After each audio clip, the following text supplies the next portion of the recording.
Hi, everybody. Welcome. Thank you so much for coming this evening.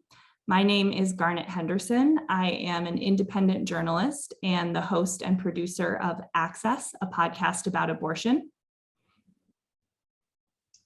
And my name is Lisa Battisfor, and I am the founder and president of Reproductive Transparency Now. And we are a Chicago-based nonprofit that focuses on raising public awareness of crisis pregnancy centers through not only events like this, but also through community organizing and peaceful demonstrations. We're here tonight to take an in-depth look at crisis pregnancy centers, or CPCs. CPCs are also known as pregnancy care centers, pregnancy resource centers, or my favorite term, fake clinic. CPCs are anti-abortion organizations, usually not-for-profits, that aim to intercept pregnant people who are seeking abortion care. They are able to create barriers to abortion access through well-documented, but far too often underestimated deceptive tactics. Although they usually present as small faith-based organizations, CPCs are part of a large and very sophisticated network that is coordinated by umbrella organizations such as Heartbeat International, CareNet, and Birthright International. Their large scale lends them a significant amount of power and influence, the dangers of which we're going to dive into much more deeply tonight. Today, April 7th, is the day that the Senate confirmed our first ever Black woman Supreme Court Justice, Ketanji Brown Jackson. It is also World Health Day, and next week is Sexually Transmitted Disease Awareness Week. And it was those two things that really inspired the timing of this event, because in addition to spreading misinformation about abortion, crisis pregnancy centers are increasingly offering limited medical services, including testing for sexually transmitted infections. And the CDC, which organizes STD Awareness Week, actually includes some crisis pregnancy centers in its directory of STI testing service centers. But first, we wanted to give you an idea of the personal impact that crisis pregnancy centers have on pregnant people. So we're beginning the evening with a personal story. I'm very excited to have with us tonight Maleeha Aziz, an abortion story with We Testify. Maleeha is a past guest on my podcast, Access. She is also the community organizer at the Texas Equal Access Fund, or T-Fund, an abortion fund in Texas. She's testified before Congress in opposition to Texas abortion bans, and she is a passionate reproductive justice advocate. Welcome, Maleeha. Thank you so much for joining us tonight. Thank you so much for having me and for the wonderful introduction. Thank you. Well, tell us a little bit about your experience visiting a crisis pregnancy center. So this cause and raising awareness about crisis pregnancy centers is very near and dear to my heart. I have had 2 abortions, and I always tell people when I share my story that the most traumatic part of my entire abortion process was my visit with the crisis pregnancy center. And I would do anything if I could spare someone what I experienced, if I could inform someone, educate someone on what they actually are, so I could save them that horror of walking into a CPC thinking they're going to get some help, especially for people wanting abortions, walking into CPCs. So I moved to America when I was 19. I was 19 years old. And I found myself in an unplanned, unwanted pregnancy at 20 years old. Things happen. I was on birth control. I was unlucky, even though it's pretty effective, it just didn't work for me. And I got pregnant. I was navigating an entirely new legal system, a new country, a new culture, a new medical system that to me seems like a complete mess, still does 10 years later, almost 10 years later. And I found myself pregnant. Now, where I come from, abortion, it's not looked at like it is in the US. So in the US, it's this hot button topic, controversial with all of these extremes, right? Where I come from, it may not be talked about as much because everything seems to just, be slid under the rug, but it doesn't invoke the same reaction from other people. So if I was still back home, which for me is Pakistan, I would have been able to have an abortion without all the barriers and hassle that I had to go through in the US. But when I came here as a 20-year-old, I was definitely not prepared and overwhelmed by trying to navigate the process. And the one thing is, back then, I was new. I didn't work for TFUN. I wasn't an advocate, and I had absolutely nothing to do with reproductive justice other than the fact that I was pregnant. I needed an abortion. I was also a broke college student. All my money went to, I had help. I can't deny that I had help. I had help when it came to college, but I also worked a job that paid $9 an hour, and all of my extra money went to food and rent and groceries and basically the necessities. I didn't have a whole lot left over to pay for something that I didn't realize was going to be so expensive. I was initially in denial about my pregnancy. I think I may have tested 7 times or 9 times, just because I didn't believe it. I was like, I'm on birth control, this can't be possible. But my partner at the time told me, look, my mom's had 7 kids. I was old enough to remember her pregnancy, and you're acting just like she did when she was pregnant. You're sleeping a lot. I think something's up. Just take a test. I caved. I gave in. I took the test and I was pregnant. So for me, I had, I'd say at least like 3 to 5 days of denial and processing before I could compose myself and actually do something about it. So I had to like cry it out. I had to think about it. I had to process that I am indeed pregnant and this isn't just gonna go away. I have to do something about it. I reached out to one of my cousins who was in medical school at the time, thinking she may have some more information than I do, because I'm very new. I don't know where to go. I don't know where to begin. I told my cousin, I don't know how pregnant I am because I, was on birth control and I was sort of skipping my period with it.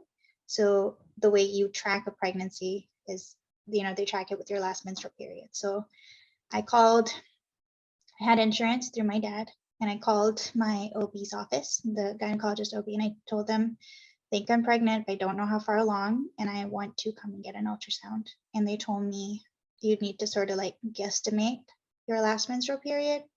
And it was so hard because I had no idea. So I just gave them a random date, which put me way under the 8-week mark where they typically see you even for a wanted pregnancy, right? So I think whatever date I gave them put me at about 5 to 6 weeks. So they told me I had to wait and then make an appointment when I was 8 weeks on a completely false date. So that wasn't going to work, right? So I told my cousin, I need to get an ultrasound. First thing I need to do is get an ultrasound. So I know how pregnant I am or how far along. And I told her, if I have to do it without insurance, it can't be expensive because anything without health insurance, even with health insurance, is ridiculously expensive. But without health insurance, for me, out of reach, completely unaffordable. So I told her I need to find a place that doesn't cost a lot. She did a quick search on Google and she found a list of clinics that offered to do free to low cost ultrasounds. Again, her not knowing, she definitely would not have sent me that list if she knew what those places were, but a lot of those places were actually crisis pregnancy centers. So I picked the one that I found was closest to me that offered to do a free ultrasound. I believe for me it was called White Rose Women's Clinic. I think that's the one I ended up going to with my partner. And our first step was, we're going to get an ultrasound. We're going to see what the situation is, and then we'll plan from there. And I was completely, I was ready to have an abortion. I knew what my decision was. I talked to my partner at the time about it, and we both were on the same page. Now it was just, let's figure out how pregnant I am and then take care of whatever needs to be done after. Now, the one little twist for me was surgical abortion was out of the question for me. I was only willing to have a medication abortion. Now, it's not because a surgical abortion is unsafe by any means. It's not. It's extremely safe. I am also a survivor of sexual violence. I was sexually assaulted twice before, and that caused some pelvic floor dysfunction and vaginismus, which basically makes it very painful and difficult for me to tolerate any kind of pelvic exam, transvaginal ultrasound, or any kind of penetration at all. The thing about surgical abortion is the whole speculum, it's slightly more invasive. That caused me so much anxiety and fear. I just felt like I wouldn't be able to get through it. So it's not so much the pain as it is the whole idea of something or some kind of penetration. With medication abortion, it definitely hurts a bit more, but it's sort of, you take the pills and your body does its thing. And that was what appealed to me more. Now, the downside to that is there's a time limit. You can't have a medication abortion when you're like 16 or 17 weeks or so on. There's like a smaller window. And that is when I panicked, because I needed to know how far along I was to know if I was still within that window to get the kind of medication abortion that I wanted. Well, we end up at the CPC, and there are these two ladies dressed in white lab coats and slightly older. And the first thing they did was ask me to pee in a cup so they could confirm that I was pregnant, and I was there with my partner. What was weird to me, and again, I was new in the US, so I didn't know this was normal or not, because I didn't have too many experiences with the medical system prior. But I walked in, and there was biblical imagery all over the place. I have no problem with religion, although I'm not Christian, I'm Muslim. But in a medical setting, it seemed weird. And again, as I said, I hadn't been to too many hospitals or doctors before that, so it gave me a strange vibe. And that was my first flag. I was just like, why is this all over this place? Anyway, so that I already had this, I had this feeling in the back of my head that this place may not be what I thought it was, because I went in trying to get an ultrasound and going from there.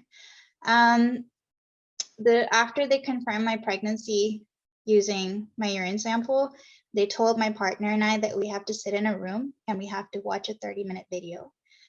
It was okay, whatever, fine, sure. So my partner and I sat in the room. They closed the door. They didn't lock us in, but they closed the door and they told us we had to watch the whole video. That is when the shock and horror began. I could not believe what they were forcing people to sit through and watch. It was a 30-minute propaganda video about abortion, very obvious propaganda. What the video showed was a man who was dressed in a lab coat. So I think they're trying to give off like, oh, this person's a doctor. And what he was doing was he was taking what looked like an actual child, like an actual child. And they showed him holding surgical instruments and basically like pull apart parts of what they tried to, what this child was. It was really weird because they were basically equating some weird horror movie scene to abortion. That's basically how I can describe it. And I had to watch that for 30 minutes and I was grossed out and disturbed and just at the absurdity and how ridiculous it was that they were telling people that this is abortion.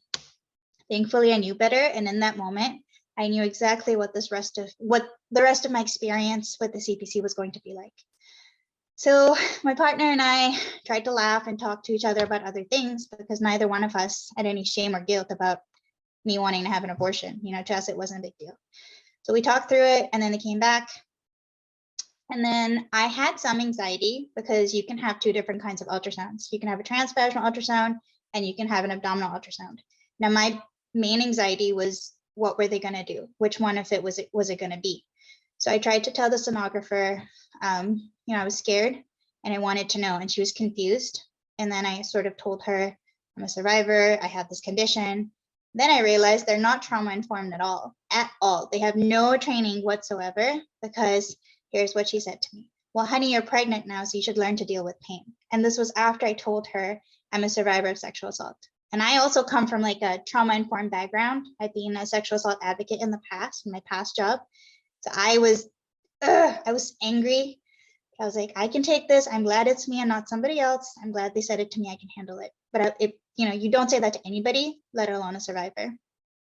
And I realized, in the moment, I didn't realize that they weren't also medical professionals or didn't have any medical training. Most of them don't, because they can, under the guise of, oh, we're social workers, so we don't actually or some, we don't need to have any kind of medical training to do what we're doing. But again, I didn't know that till many years later, till I started working for T-Fund. Otherwise, I would have just completely lost it. So after she said that to me, thankfully, it was still an abdominal ultrasound.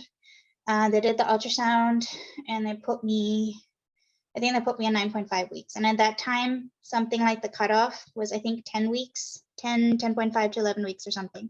So I didn't have a lot of time.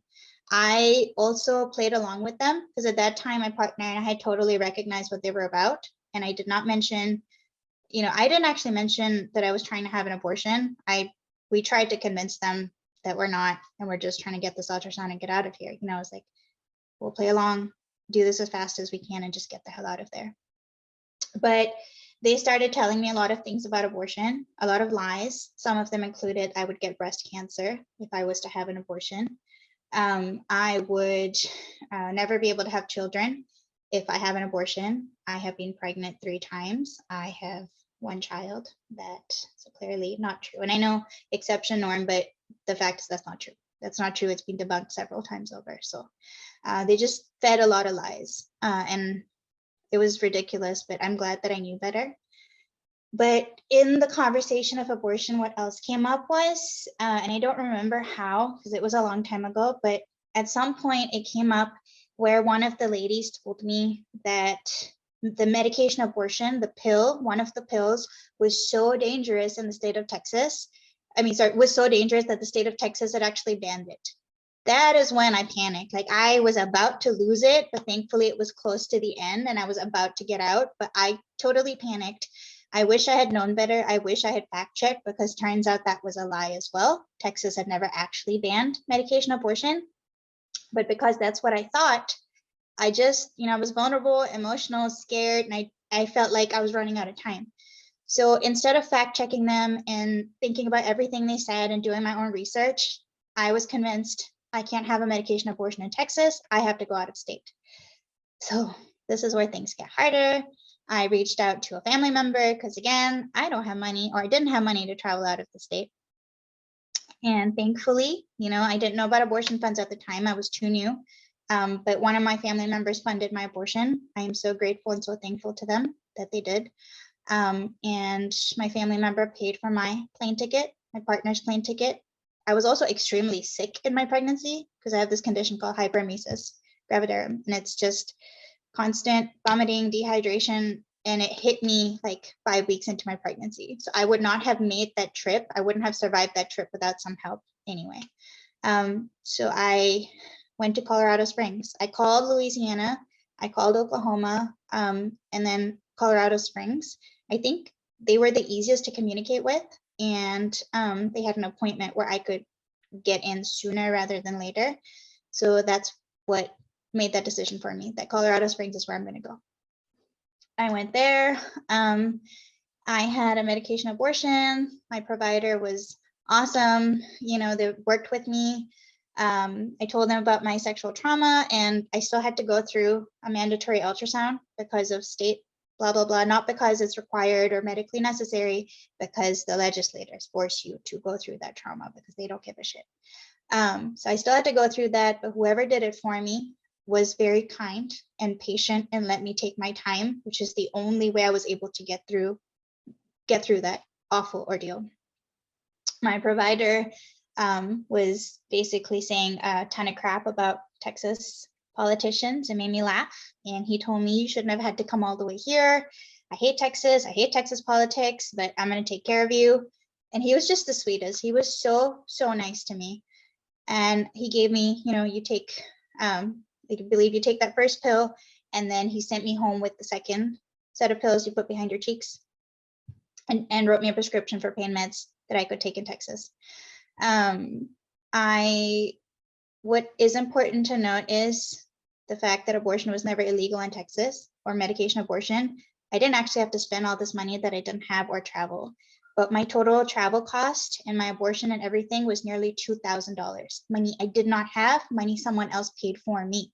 And although they're not asking for it back, it's always been on my head that I took $2,000 from a family member, and I'm thankfully in the position to return it now.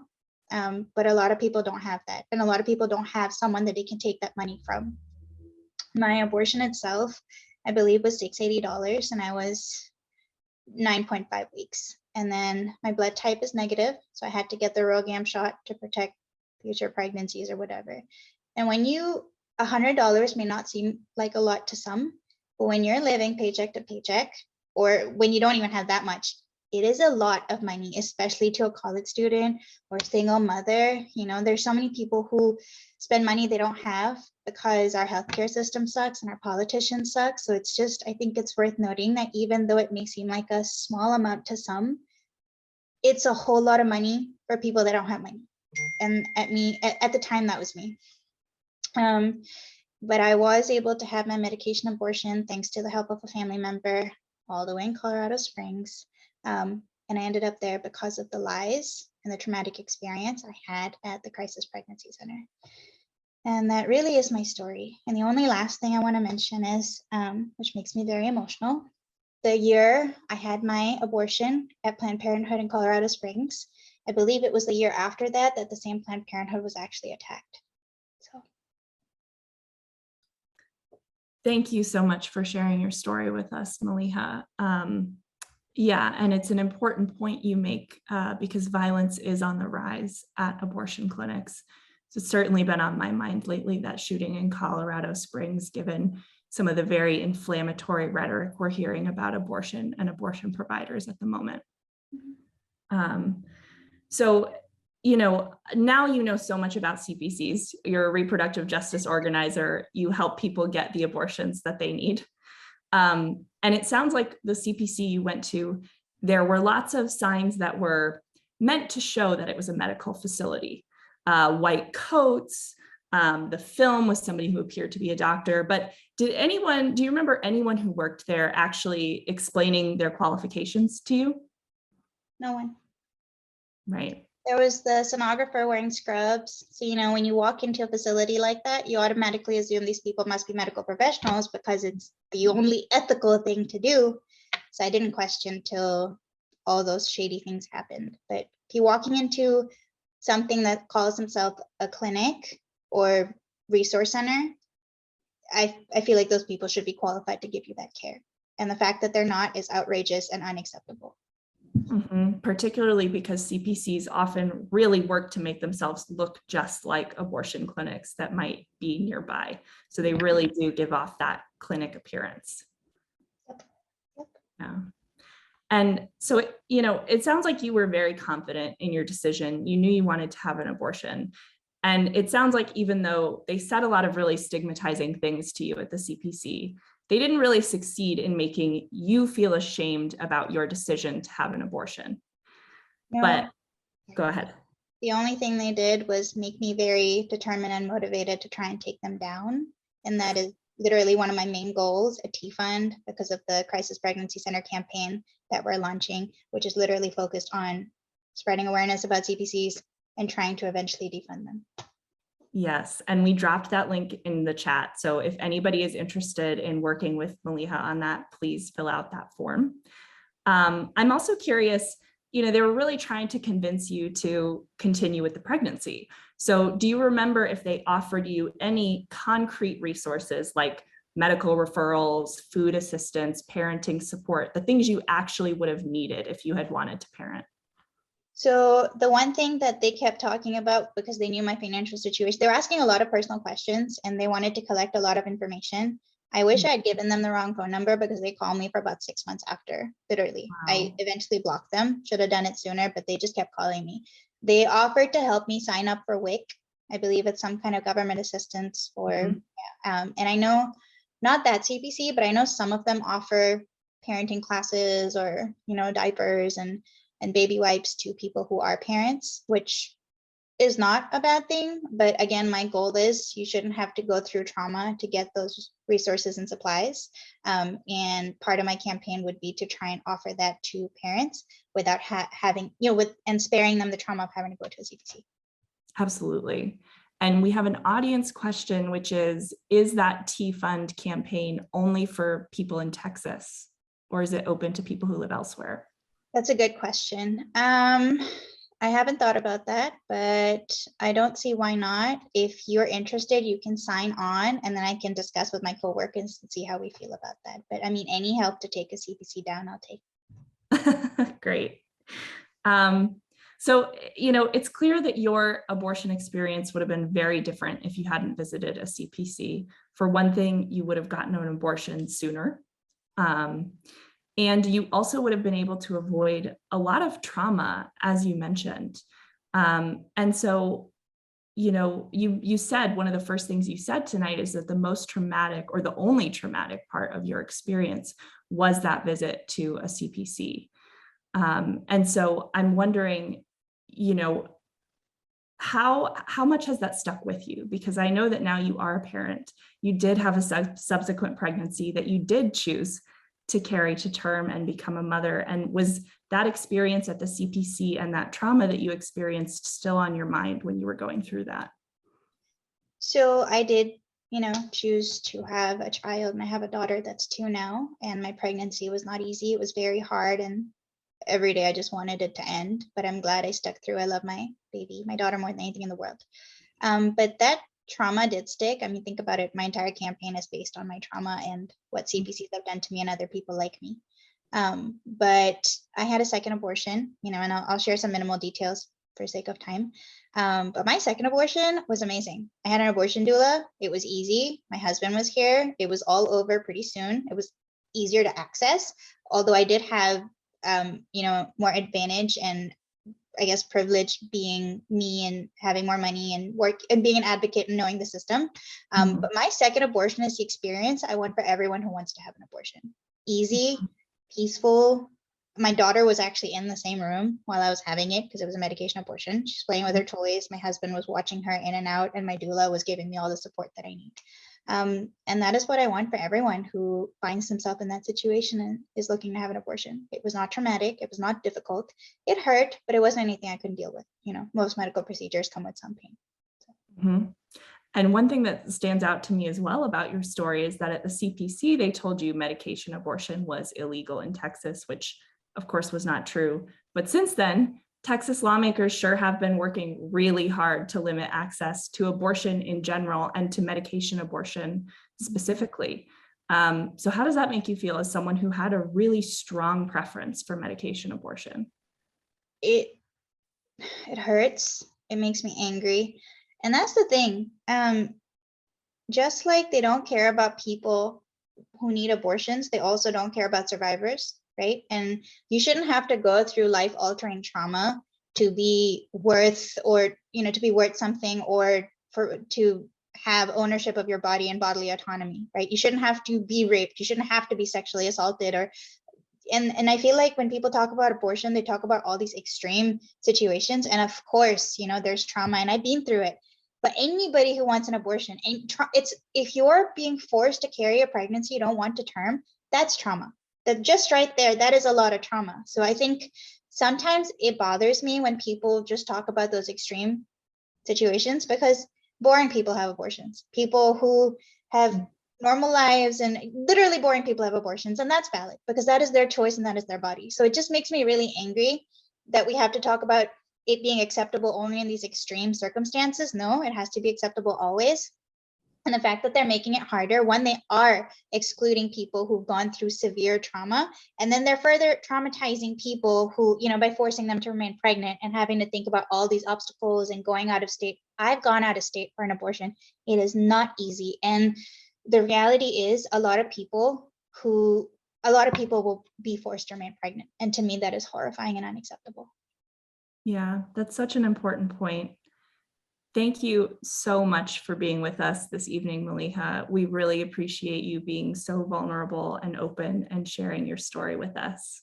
Thank you for having me.